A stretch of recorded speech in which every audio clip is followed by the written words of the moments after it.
Hey guys, so today I will be looking at all the 13th Doctor episodes and I'll be ranking them from worst to best. So, to start off, The Haunting of Villa Diodati. In my opinion, this one's kind of underrated, to be honest. It's not perfect or anything, but it is good, so I'll put it there. It's the start of a three-parter. The other two are significantly weaker. Which makes sense. This one's not written by Chris Chibnall, so I think that makes enough sense. Then the Sangra conundrum. I don't know how to pronounce it really. It's the one of the Paching, so it's automatically bad. But I'm also going to talk about a bit why it's bad because it's a bit boring, to be honest, and they missed like an opportunity to bring back those cat things from third and fourth series of Doctor Who, and second. And I think because they have a defined role as medics, and I think they would have done really well here. So next is The Timeless Children. Yeah, this one's the worst of Doctor Who. It has a terrible twist, making Doctor the Timeless Child, which is just awful.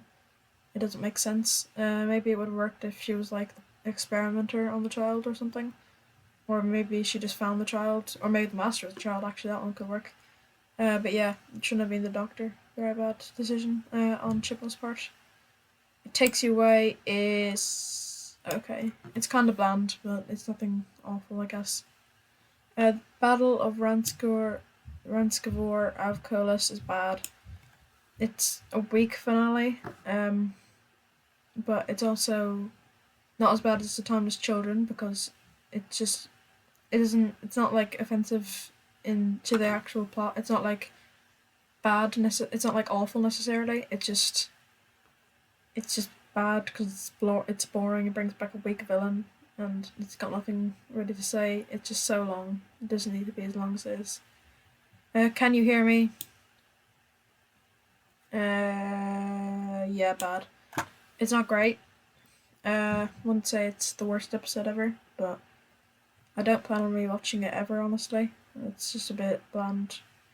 Fugitive of the Jejune. This one is. Not sure if I'm gonna give it fantastic or not. Yeah, okay, I'll give it fantastic. It is really good. It's definitely the best episode of the Jodie Whittaker era by far. It's got the Roof Doctor. I think was very interesting, and I'm glad that she got a role in it.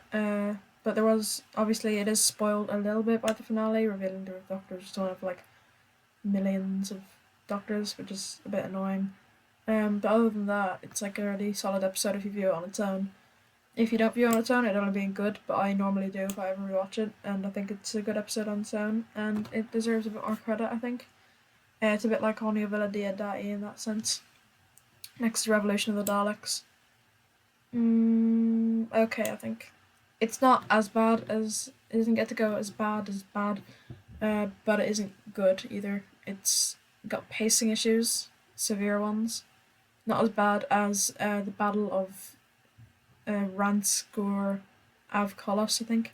It's not as bad as that, but it is close. It's just nothing really happens in it for a bit. Like for the first hour, well, not even hour, no, for the first like half an hour, and then for the last half an hour you just have stuff that should have happened in the first half an hour happening then. So it is a bit disappointing, and I was a bit because the resolution was really good in my opinion, and I hoped that maybe this one would be like that, but it isn't really. It's not good at all. It's just not bad enough to be in bad or the worst Doctor Who because it has nothing new to the table, and it kind of races the Daleks, which is its worst crime, which is why it's there. Yeah. But maybe if it had used the Daleks better, I might have moved it up to good. But that depends on if like the story could handle them as well. Then there's Spyfall Part 2.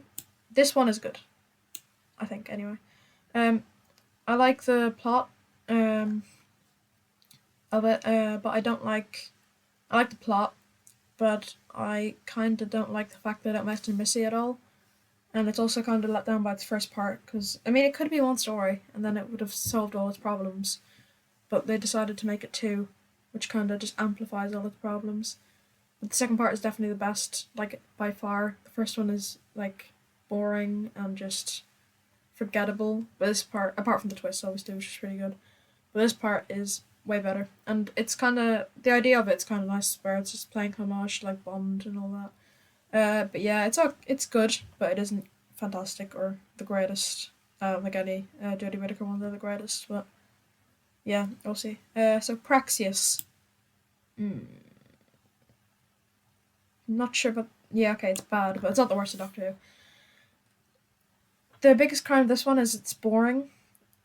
If it wasn't as boring as it is, I could like let it go. If it's maybe just shortened its runtime a little bit, or maybe just added actually interesting things instead of just what it had, I would probably be more like grateful to it. But it didn't. It was very boring, too long for its story, which is a couple of times here, which I'll be getting into. But it's also just the blandest episode. It's like it's the Waters of Mars, but if the Waters of Mars was like really bad, uh, like the Waters of Mars didn't have any mystery or anything like that. And I love the Waters of Mars; it's really good. But this one I really don't love. It's really bad, and I'm almost considering putting it here, but I don't think it's that bad. Next is Ascension of the Cybermen. Bad. It's bad, but it isn't as bad as The Timeless Children.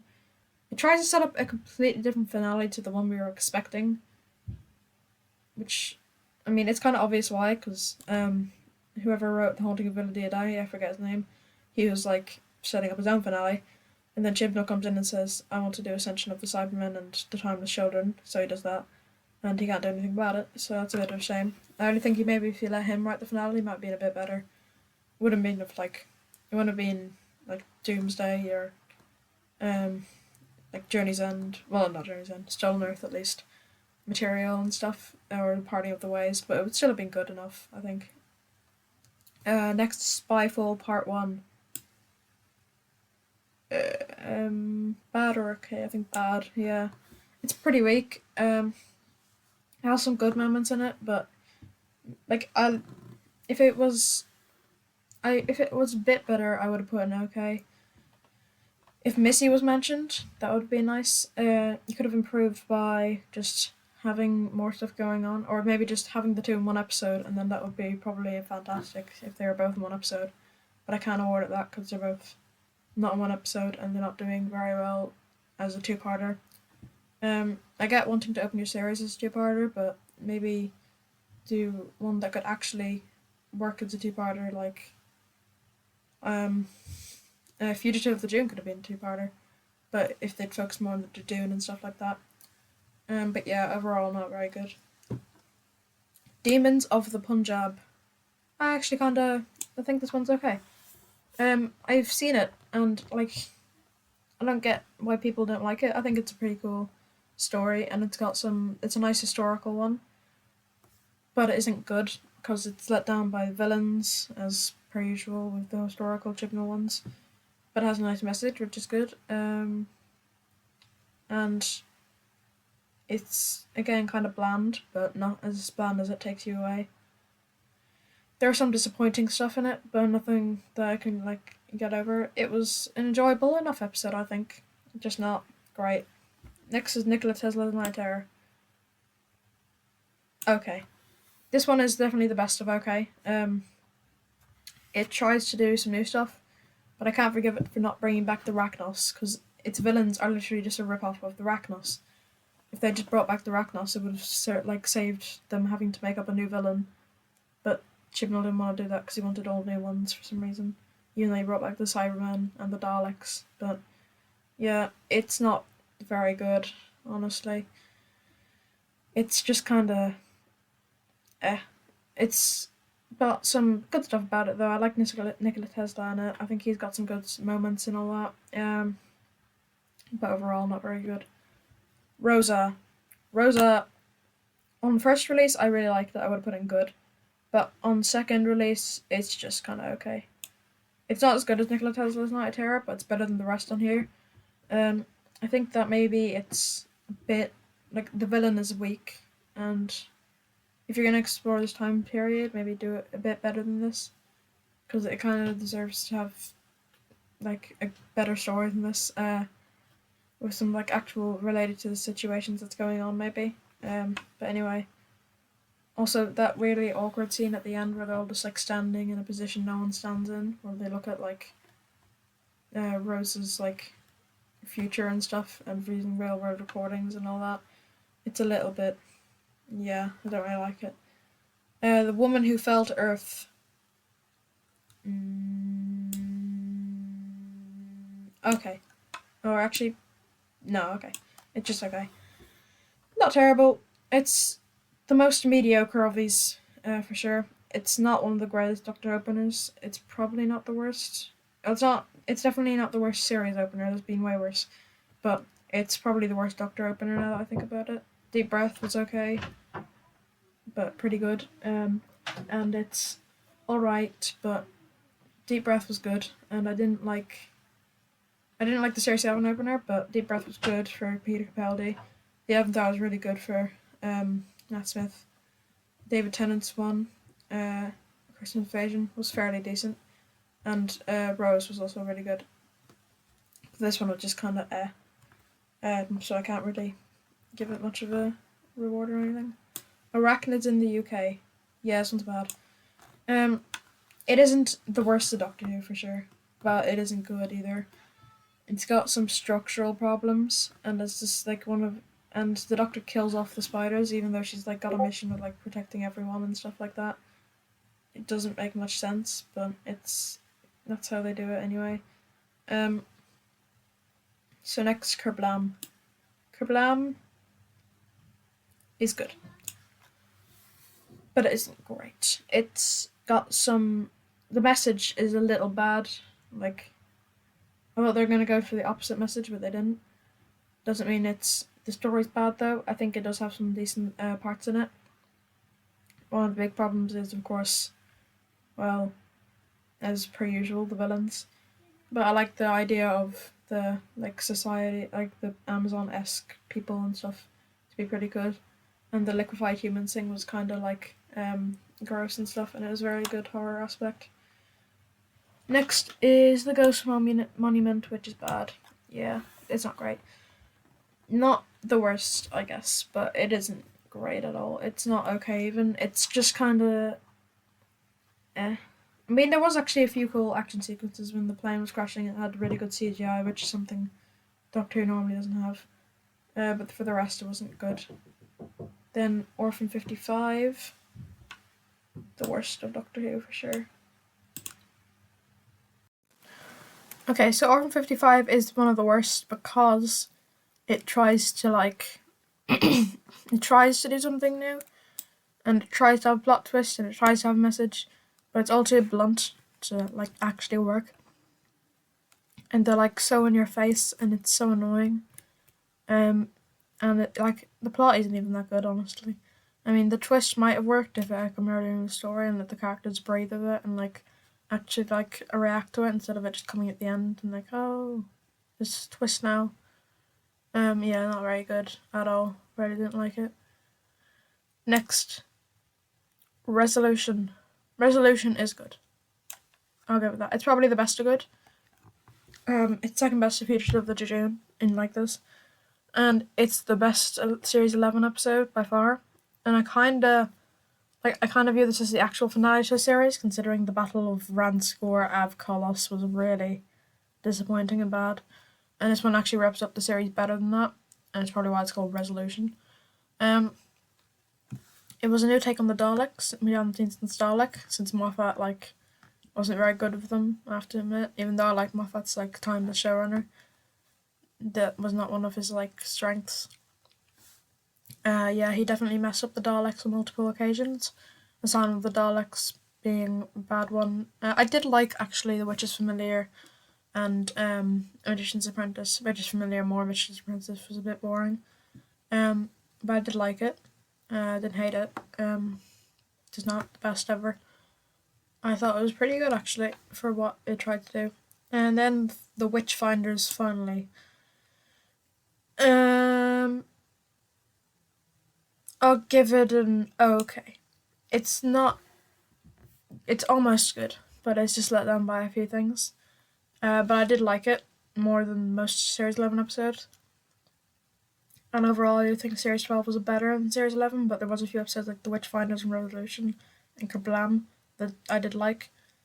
But there are some that I don't like not Praxis, the Battle of Ranskoor Avaclodos, the Saranga Conundrum, the Ghost Mummy, and Arachnids in the UK. There's lots of them.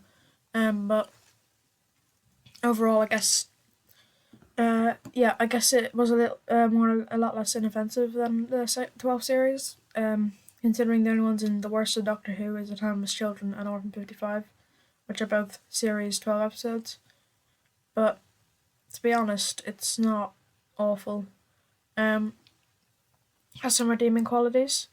The witch premise was really good, and the actual Alan Cumming, I think his name is, he was really good in it. But other than that, there's nothing really special about it. It's just an average series 11 episode. There's good ideas, but nothing good in execution. Well, not much good in execution. If this was Russell T Davies and Chibnall just gave him the idea, he could probably make it into a good episode. But yeah, we can't do that now because it's gone. But overall, that is my opinion on them. As you can see, none of them got onto the greatest, which isn't a surprise for me. I only have a few greatest Doctor Who episodes. But yeah, Fantastic was Fugitive of the June because it's good, really, really good. And it's very underrated. Only Villa Did Die, Spyfall Part 2, Kablam, Resolution, and Good. This is because they are good. They're just not great. And then, okay. It Takes You Away, Million of Daleks, Demons of the Punjab, Rosa, Nikola Tesla's Night Terror, The Woman Who Felt Earth, and The Witchfinders. They're all only okay. Some of them are worse than others. Rosa is significantly worse than Nikola Tesla's Night Terror, and The Witchfinders is significantly better than Revolution of the Daleks.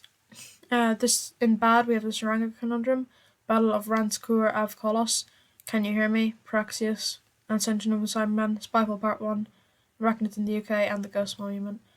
I think these are mostly justified in their placement, as these are mostly not liked. Some people like Can You Hear Me, and some people like Spyfall Part 1, but personally I don't. And finally, the worst of Doctor Who, The Timeless Children. This was just awful, and I'm pretty sure everyone can agree on that. Orphan 55 was it was awful for different reasons. Timeless Children is just, it's not, it's it's got different reasons for being so bad than The Timeless Children. But anyway, that's all my opinions on Series 13, well, not Series 13, 13th Doctor. Thanks for watching. Be sure to like and subscribe. Bye.